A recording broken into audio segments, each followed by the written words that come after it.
hello, and welcome to Rockin the Love.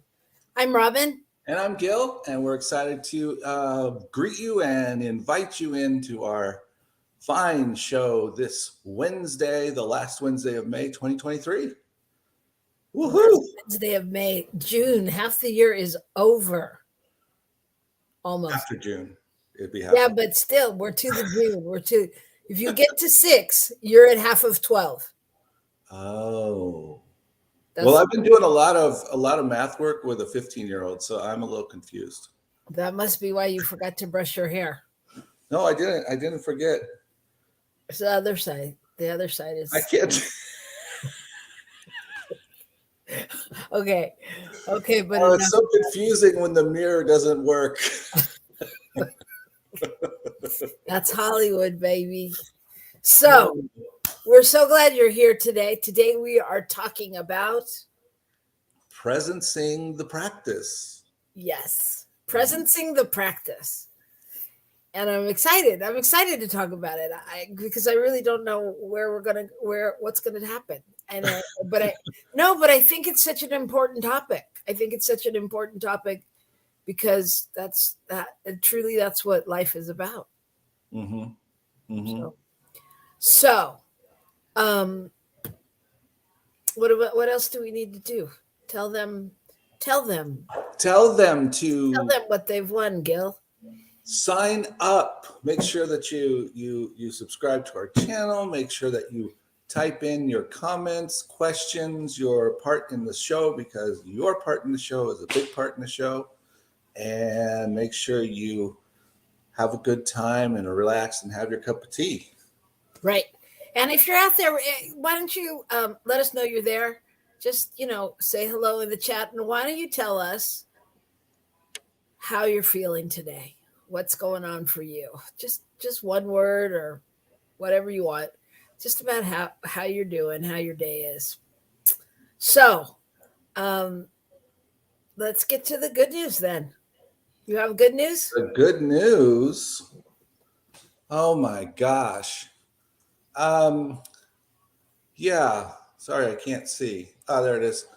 So I found the good news is a segment that we do. Because you want to talk about what we're doing first? Well, I just started to do that when you interrupted me. So clearly that was my desire as I tried to cover for you looking for things. Oh, geez, Louise, it's really hard to be professional here with a non-pro. With an amateur. Gosh. Yeah, no, I think it's important that those that haven't heard us before know that the good news is really a segment we do to bring to light the good things that are going on in the world. Because we all know there's enough happening that we can turn on the news any time of the day to hear about.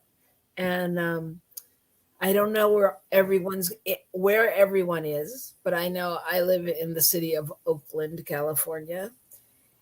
And Lord knows you can't turn around without hearing, about a carjacking or a this or a that, and this in broad daylight and this in the nighttime. And, people talking about 4 of their cars got stolen from their house. And it's just a lot. So it's important to remember that there is balance, even though we can't always see it.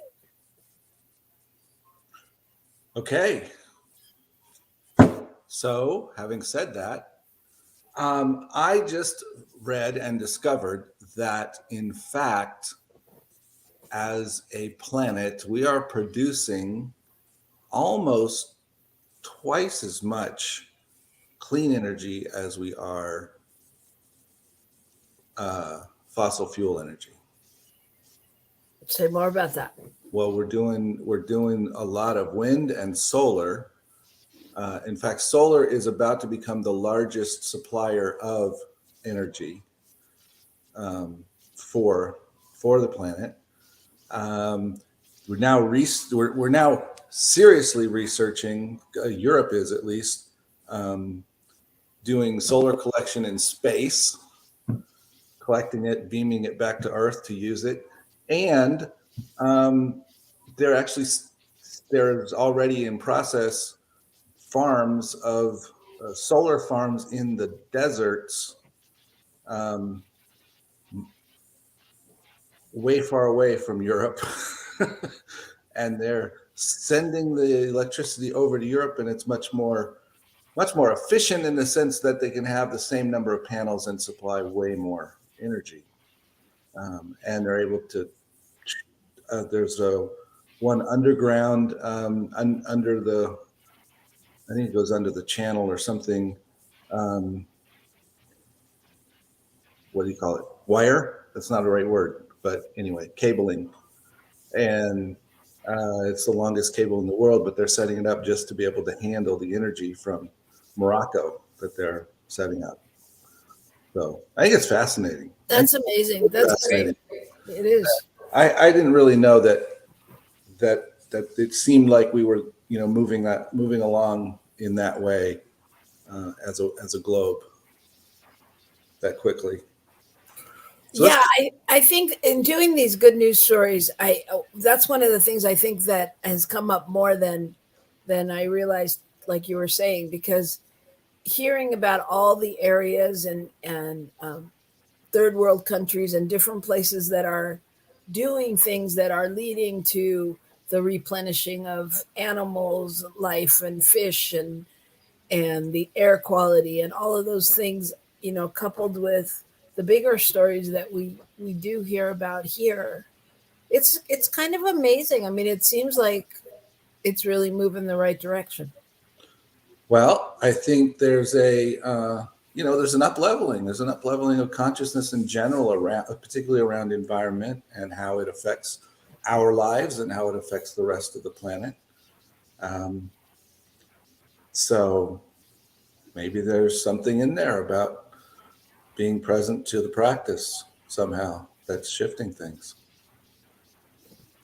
All right. What about you? What you got? I'm going to tell you, my story is about a man actually in Woodland, California. And he was 60. He's a 69-year-old man. He went into the bank and he noticed a guy talking to the teller that like had his shirt over his face, and he could tell that the guy was distressed, and he recognized him as a former neighbor. And he went over and stepped in and took the man outside, and the man had given the teller a note saying that he was robbing the bank and that he was armed with a bomb under his shirt. And the man took the man outside, and he just talked to him and asked him what was going on and what was wrong, and found out he didn't have a job. And the alleged bank robber said, he didn't have anything to live for. He didn't have a job. He just wanted to go to prison, and there was nothing for him to do. And the man took him outside and gave him a hug, and he just started crying. And the police arrived to take him into custody, blah, blah, blah. But he wasn't armed or anything. But the bravery and the courage and the strength and the faith of this man to really be able to just walk up and handle the situation and know that he could change it, in essence, could bring about, that heart to heart moment where the guy really had a realization and he felt like somebody cared moment. Mm-hmm. Mm-hmm. So I think it's just amazing people doing those things. Presencing the practice, bringing it forth into the present moment and actually believing that it can be of value. Yes. I mean, that's the thing that I'm realizing and noticing, is that it's not easy for me to actually think some of this stuff works. Or let me rephrase that, to think it actually works. I intellectually think that it works. I believe that it works, but do I really believe that it works enough to put my life on the line for it? You know? A good question. Yeah, really And a interesting. good question for everyone to contemplate. In the meantime, welcome, Linda. Good afternoon to you. Linda is feeling anticipation for a great day. Okay. That's a good thing to feel. Yeah. Yeah. Yeah. All right. I'll go there with you, Linda. And um, so, who I know there's more of you out there. And what we did, we asked, if you're joining us, just say a word about how you're feeling, what's going on with you for the day, just so we can know. And this is great because we can all hold each other to that. I like that. I like anticipation for a great day. It makes me excited. Mm-hmm. Mm-hmm. All right. So when we come back, we are going to talk about presencing the practice. I know often you hear the words practicing the presence. So we're going to talk about presencing the practice right here on New Thought Media Network.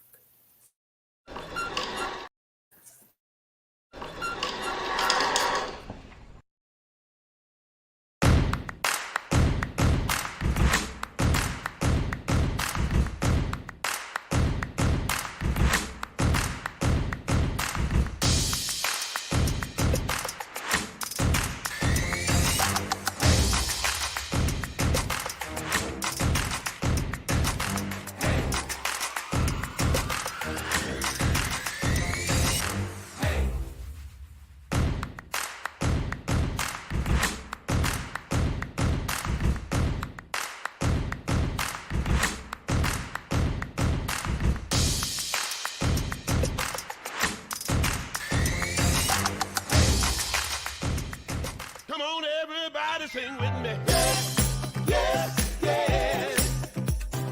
Yes, yes, yes. If you believe in you and me, sing yes, yes, yes.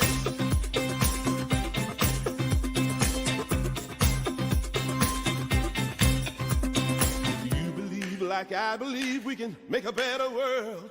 Listening to each other till every voice is heard. Singing yes, yes, yes, yes.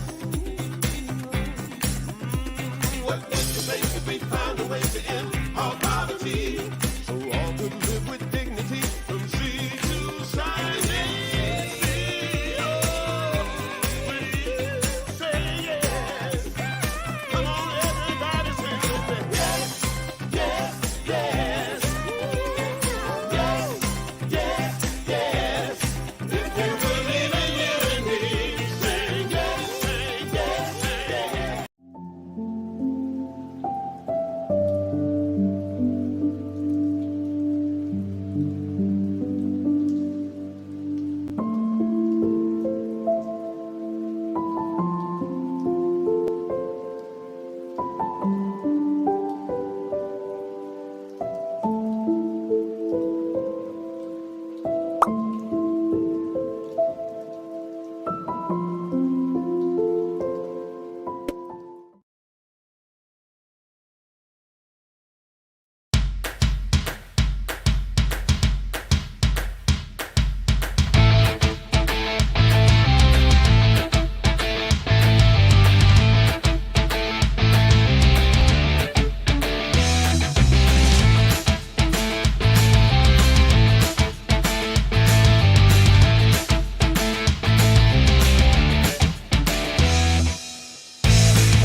And we are back.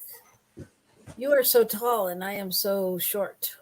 You are so small. It's because you got to adjust your camera. Okay. Well, everybody, welcome back. Thanks for joining us. We are excited to be here. This is Rockin the Love. And I have discovered the issue with my hair. I showered. That's the problem. It was great before I did that. So welcome back. We're talking about presencing the practice today. And I'd like to welcome Sherry Lynn, who's joined us.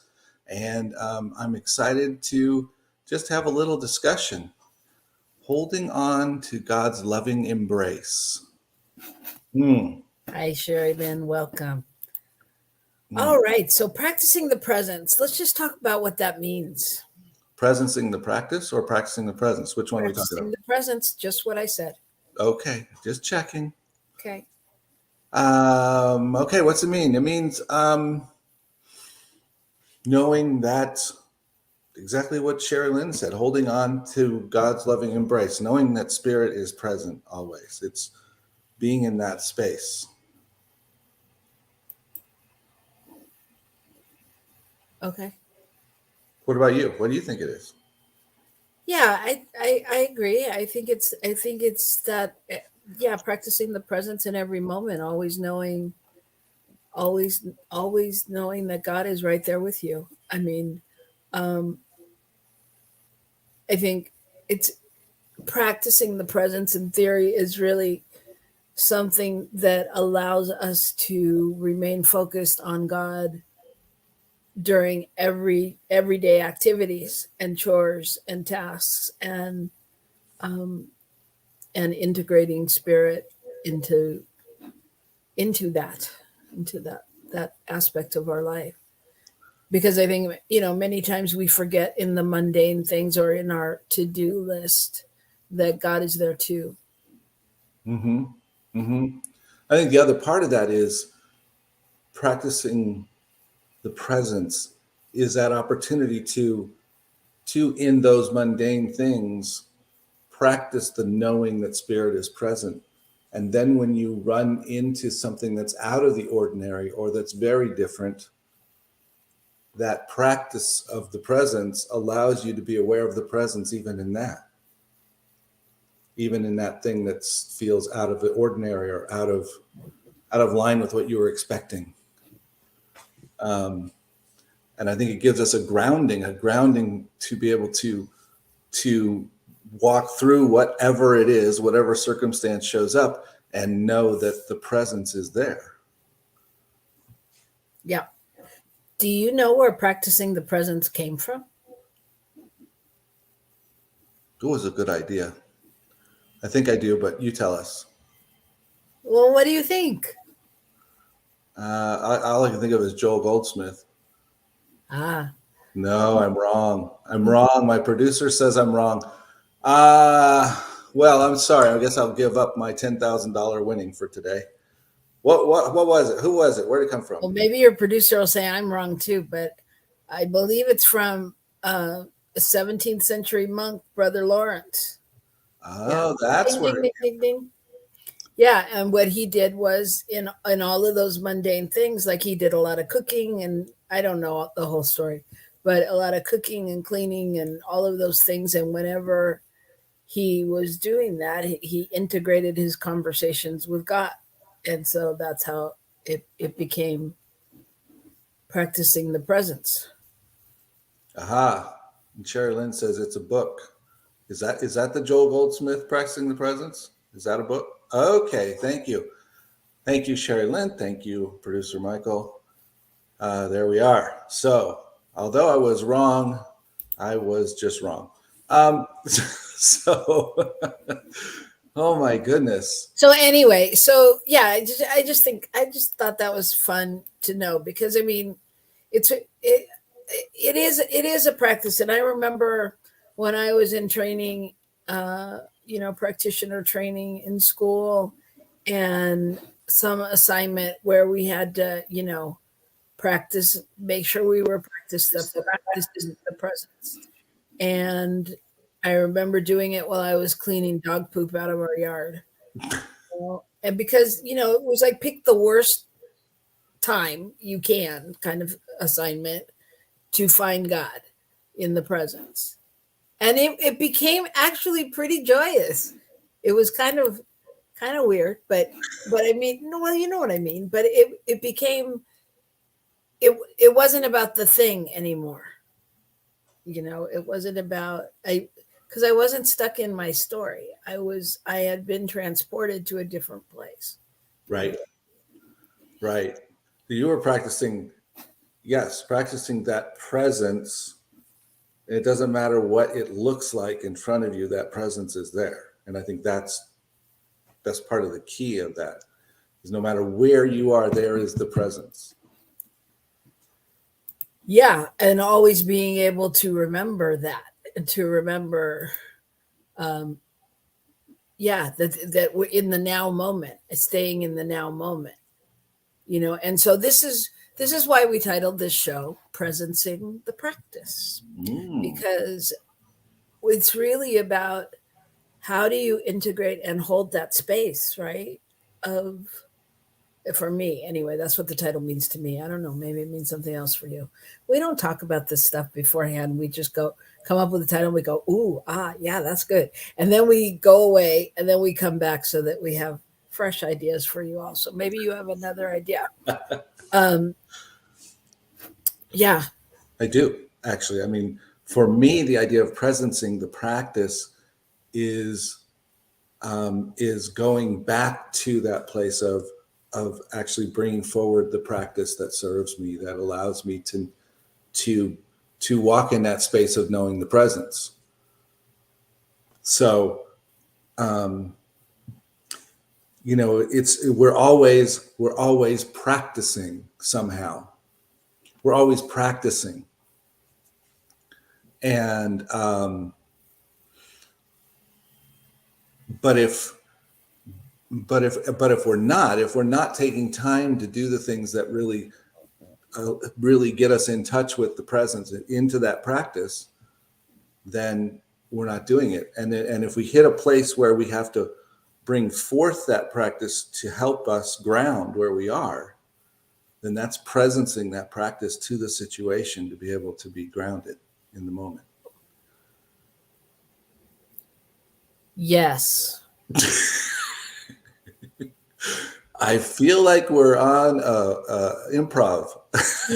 No, Gil. I'm Yes. I'm just processing what you're saying. Yes, I mean, I think that's true, and I think that that's similar actually to what Goldsmith says in his books. And I'm going to read you a little quote from that. But I want to welcome Wayne while we're out there, and Wayne is living his life like it's golden. And I would say that is truly practicing the presence. Mm-hmm. If you're living your life like it's golden, that you've got to be one with the one. So Joel Goldsmith's book, and I believe this one was Practicing the Presence, he says, the degree of spiritual consciousness which we attain can be measured by the extent to which we relinquish our dependence on the external world of form and place our faith and confidence in something greater than ourselves, in the infinite invisible, which can surmount any and every obstacle. It is an awareness of the grace of God.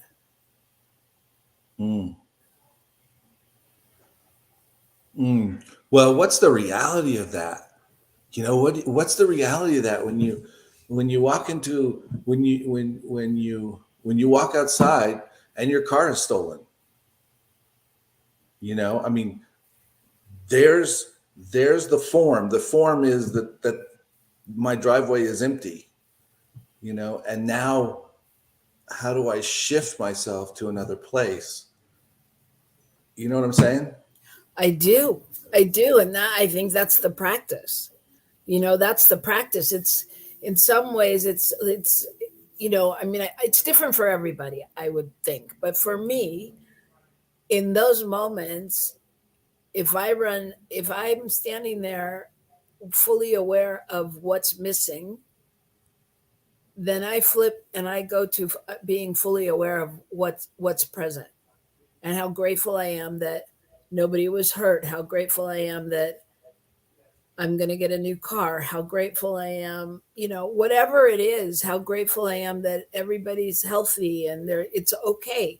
It's a car, yes, I might not be to work on time or something else may have been disrupted, and how quick we can go there. And believe me, I understand that not everyone should try this at home, because it takes a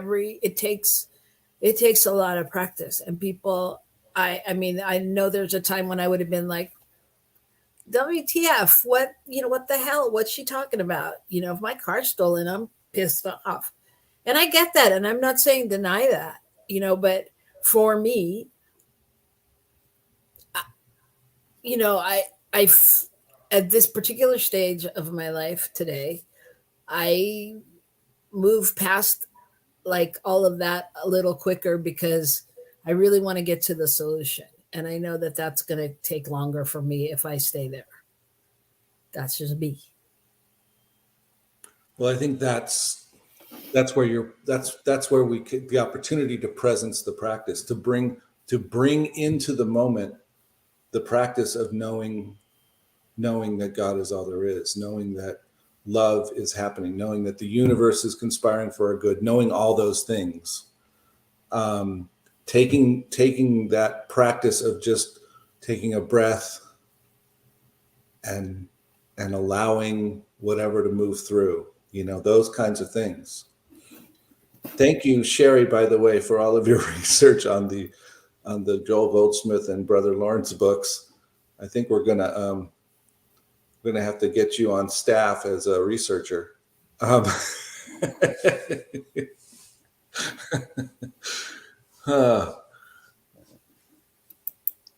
So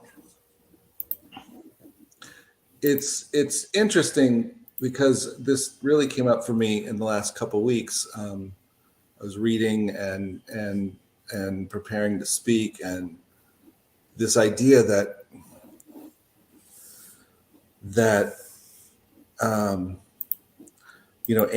am I creating a space of practice that allows me to trust in that presence, allows me to believe in that presence in a way that I guess for me I would describe as extraordinary. Because it seems to me the ordinary place for me to go is to know that Spirit is there, know that God is there, unless it doesn't quite fit into to the natural laws or my understanding of the world, or you know what I mean? I mean, then I go, oh, well, I'm not, I want to think that, but that just doesn't make sense. Yeah, I know what you mean, but I find it interesting because so much of your life and people's life in general, we are surrounded by religion or teachings, whether you grew up going to a church, whether you whatever. And we've been surrounded by the concepts. I've been surrounded by the concepts my whole life, whether it was in the Catholic Church, with Jesus, who's the original, practicing the presence guy, Yeah. I mean, but for real, he is the practicing the presence. He is in theory the teacher that has shown us all, if you practice the presence, this too is yours. You have the kingdom within you. So from that to Buddhist and to Buddha and to all of that, and I totally forgot what I was going to say based on the defense of Jesus. Thank you, but let me just say a word about Jesus. I just use a quote from Ernest Holmes where he says clearly, Jesus was not the great exception; he was the great example. Right. And you're describing that, we're saying, yeah, he was the one that figured it out and did it. And it wasn't that it was truly extraordinary. That's the ordinary standard. Right. But I tend to think that's the extraordinary standard, or many of us do. Right. And I remember what I was going to say, Okay. Because in that same way, this is really what we talked about having come back from Costa Rica. This is pura vida. In researching my talk that I did I talked about pura vida, which many of you may know that when someone's gone to Costa Rica, or the t-shirt says pura vida, everything says, if you tell someone you're going, they're like, pura vida. So I really was conscious of that, knowing that it means pure life in Spanish, but I was conscious of the way people used it in Costa Rica. And they really did use it to acknowledge God in every moment. And it was all different ways. It didn't matter, like, if they were serving you food, like, instead of saying, bon appetit, buen provecho, good eating, whatever it is we say in America, they'd put the food down, they'd be like, pura vida. And I felt like they were using it as an affirmation, like, the food is pure life is entering your body, kind of thing. Or, they use it if something's good. They use it if someone steals your car. They're like, pura vida, And so in every moment they come back to, it's pure life. It's God. It's God. It's God. It's God. And the whole country is so centered on that it shows up as their people. It shows up as their life, right? Yeah, it shows up. It is that being totally present to the practice of knowing the presence, because in every moment they affirm that the presence is there. It's pure life. It's just life. Life is, and we say there's only one thing happening. That one thing is life.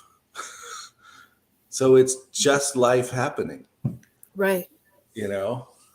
Right. So that makes sense. Right. Which, I mean, I equate Not, that to the Jesus thing. right. It makes sense. It makes total sense. And I think it's impressive because it seems to be adopted by a culture. Mm-hmm. And the attitude is adopted into the culture. And I think, you could feel the attitude as our boat captain and his associate would jump from the sides of the boat and begin pushing it off the sandbar. You can't say that and not tell them. I'm just saying, though, that people, whatever was going on, they were fine. And yeah. So and what Gil's referring to is we literally did a Gilligan's Island thing. It was supposed to be a 1-hour boat trip that turned into a 2-hour boat trip that turned into a 3.5-hour boat trip because the water was low. And, they're like, sorry, it's going to be a little more time. But what was fascinating was when I say boat, I use the word very loosely. This wasn't a boat where you got up and walked around. If you got up, the boat would go sideways. So it was one of those like canoe-like boats, and it had 20 people at least. Yeah, it was a big boat with single row seats down each side. Right. So somewhere. And we were combined with some tourists and some locals, and this was just their normal thing. And in order to get to the town where there's cars, they had to take a boat, which is generally an hour boat ride. So this is people who work on one place and travel to another. We had kids on the boat that were coming home from school, and they'd hop off the boat and get out at their house. But the thing was, I mean, this is their only way of transportation to the bigger city with cars and things. And so we're in this boat and we're going and everything is fine. And then it's not fine. We hit mud. So all of a sudden, the boat driver would hop out and, somebody else in the boat pulled out their stick, clearly a local that had this experience before, and they're pushing on the sides and, and then at one point, 4 or 5 guys hopped out. And now, mind you, we've been going down this river and seeing beautiful iguanas and birds and crocodiles. And as the guys hop out of the boat, I look at Gil, who's usually the first out of the boat to help. And I'm like, he's like,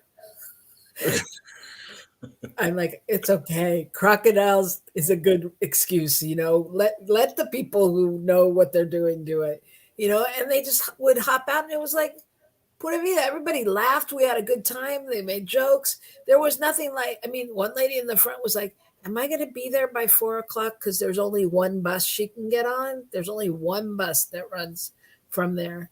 And it was clear we weren't going to get there by 4, you know. And another girl on the boat with her dog taking it to the vet. But we got there, and we got there, and somebody was there, that was going to drive the woman, and the girl with the dog hopped on the back of a motorcycle and sped off, and our driver, who'd been waiting 3.5 hours for us, was there and happy. Nobody, it wasn't like, finally you're here. I mean, everybody, it was pura vida, so it is. That's the way it is.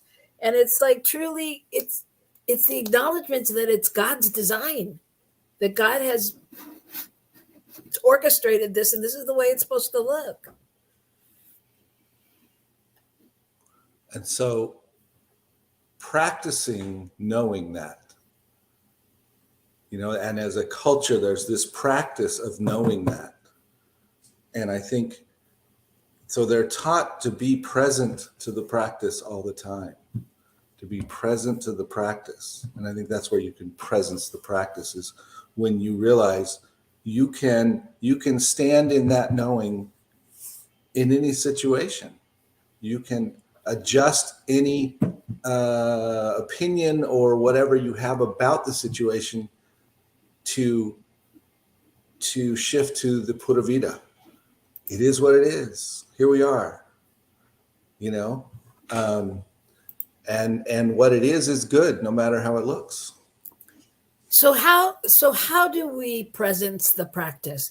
How do we get to a place where we make that a normal part of our routine, and where we really invite God into our everyday moments? And I know most people who've done spiritual work, the first thing we go to is meditation, which is great. Meditation is fabulous, and all of that. And how do we go beyond that? Well, I have to say that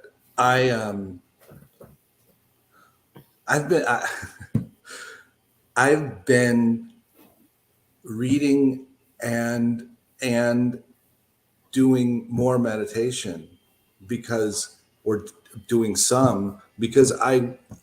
I realized I need to do it. So while some of us need to expand and do perhaps add to our repertoire, sometimes you just have to get the basics.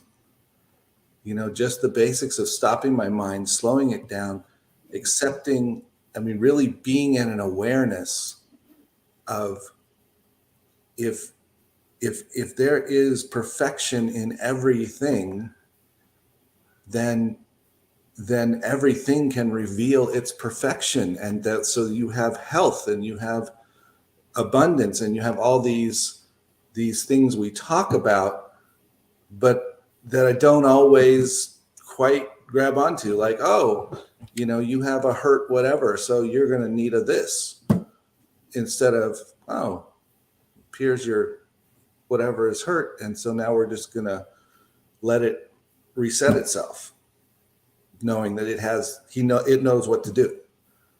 That's kind of the thing I'm playing with right now, is that reality, because I have the feeling that there's a lot more in that I can be hanging on to. There's a lot more I can do. There's a lot more I can be than I'm not being. And I agree with that. Oh, that I need to do a lot more? I absolutely agree with that. No, I agree with that. And I feel like there's a step before that, Okay. And I feel like there's a step after that, and I feel like that's a nuance of what we're talking about. But I think really, really settling in and presencing the practice, And I'm going to share a quote actually from Buddha. Do not dwell in the past. Do not dream of the future. Concentrate the mind on the moment, which is what we do in meditation, right? Right. Can I throw something in there? Because that quote, you put the quote back up. Um, I just saw something that said depression is dealing with the past, anxiety is dealing with the future, and being in the present moment is where we escape all of that, if you will. But anyway, I find it fascinating because it's, you know, it's just a little more description of what's happening when you do what Buddha says don't do. Right. Yeah. Well, but I think we begin really by, finding the presence in the mundane, like really focusing on on finding the presence in places that you have it. Like maybe it's traffic. If you drive a lot, if that makes you crazy, maybe it's traffic. Like really being able to start there and, um, you know, find that task. Maybe, everyday tasks, things like washing the dishes, things like cleaning the bathroom, cleaning the toilet. Like how are you in those moments? And then really watching yourself and seeing what emotions come up and what's brought forth, and then being with it and figuring out for feeling into how would each task feel, how would it transform, how would it be different if you could feel God in each one.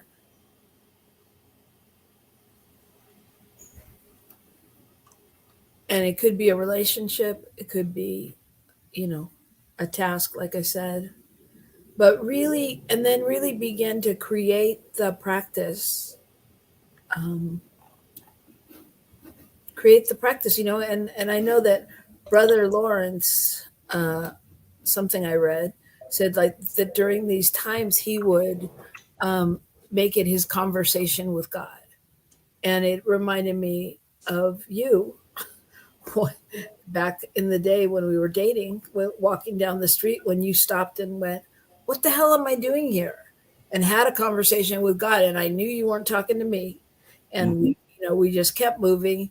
But it's like really bringing in those, having, even just having a conversation with God in those moments. And if that's where you are, even if it's, what the hell is going on, God? Why don't I have a job? Or why don't I have money? Or why, whatever your whys are, and really, and then being able to integrate the goodness of God into those moments.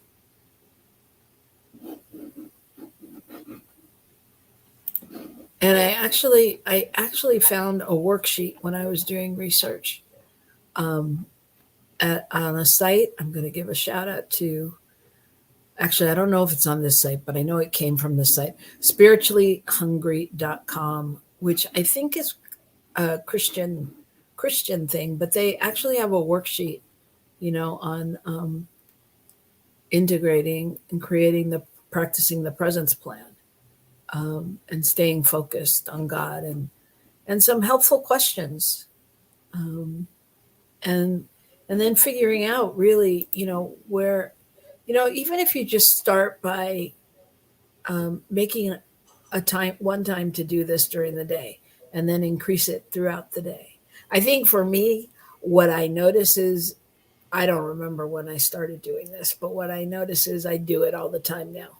Not all the time, not as in all the time, but I do it a lot of the time, and I notice, I mean, because I witness myself a lot, and I'm like, huh, interesting. I didn't know I would react like that. So, there's all different roads to, So what is it that you notice you're doing? What's from the worksheet? I missed that. I didn't say I was doing anything from the worksheet. I Oh, I said thought. there was a good worksheet there. Oh, okay. I'm sorry. Okay. It's all right. Thanks for coming. So it's a journey. I know that God is in this moment too, as the face of Reverend Gil. Not everybody can get on the train. Oh, okay. Um, all right. So do you want to add anything to that about Oh, just steps? I'm just fascinated. I think the whole practice idea, um, I think is the thing that allows me to show up with confidence somewhere.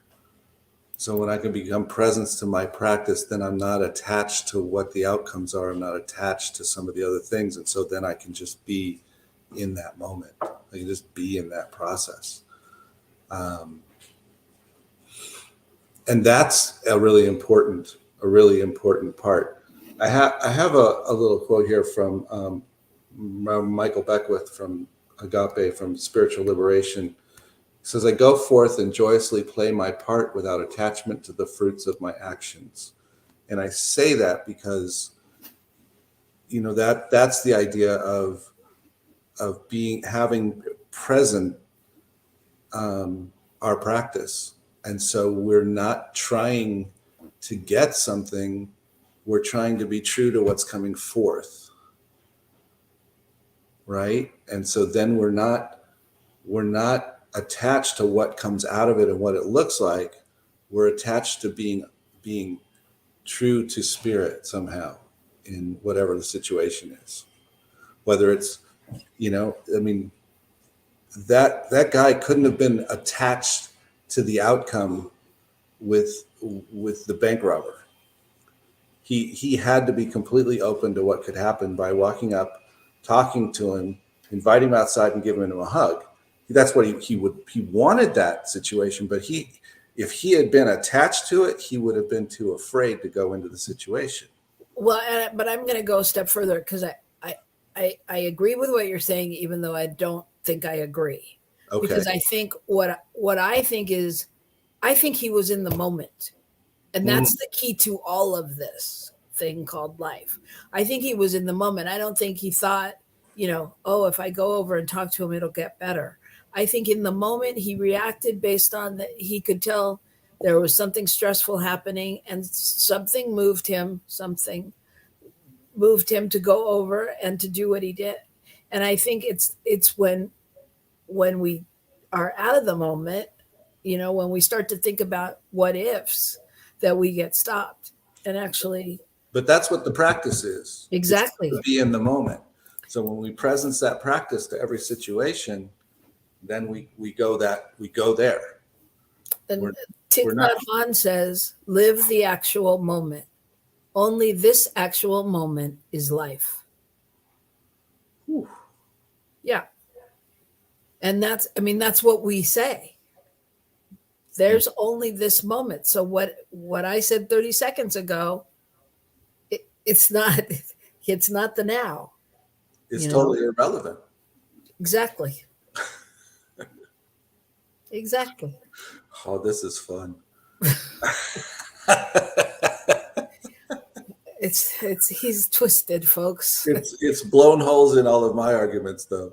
But you said it makes you right. You realize that, don't you? That moment was right. That moment will live forever. Yeah, but it's true. Oh, good. Sherry says this is a discussion. This discussion is great and right on time for her. Great. I'm glad. And because I really think no matter how far we are in our spiritual journey, that there really, the more we can incorporate coming back to presencing the practice of knowing, the practice of trusting that that God is right here. And we as practitioners and ministers and, and people in spiritual centers, you hear it all the time. And how do we take it out? How does it live? So the assignment, if you choose to accept it, is to really watch that this week and to really be in that place of noticing where you can invite spirit in more, where you know, may put spirit off to the side a little, you know. And believe me, I'm not putting down the process, because there's sometimes when we need to just bitch and moan and feel our feelings and have our process, you know. So it's all good. It's just finding the balance and integrating it based on what you want to create in your life.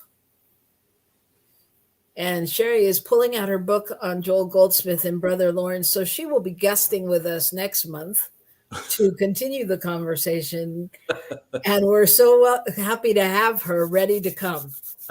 So, yes, we will continue this. And it's a great week for us, right? We're going to see each Yeah. other again. Tomorrow. Gil's getting on a plane coming to Oakland. So we're going to have a mini get together. Yeah, we're gonna have a middle school graduation, and woo, it's gonna be a party. Uh-huh. That's right. That's right. You know what that means, folks? That means the kids are moving towards 18 and they're still alive. So we're doing our job, finding the God in them in every moment. It's true. It's true. Such a journey. And So that's anyway, actually part of what's brought this up in my head. Just FYI, this thinking really yeah, living. is working. Oh yeah, living with teenagers, I can make you bring up the presents and question it often. Yeah, believe me, I got one here too. So we're very excited for that. In the meantime, this week, just watch yourself and just invite spirit in.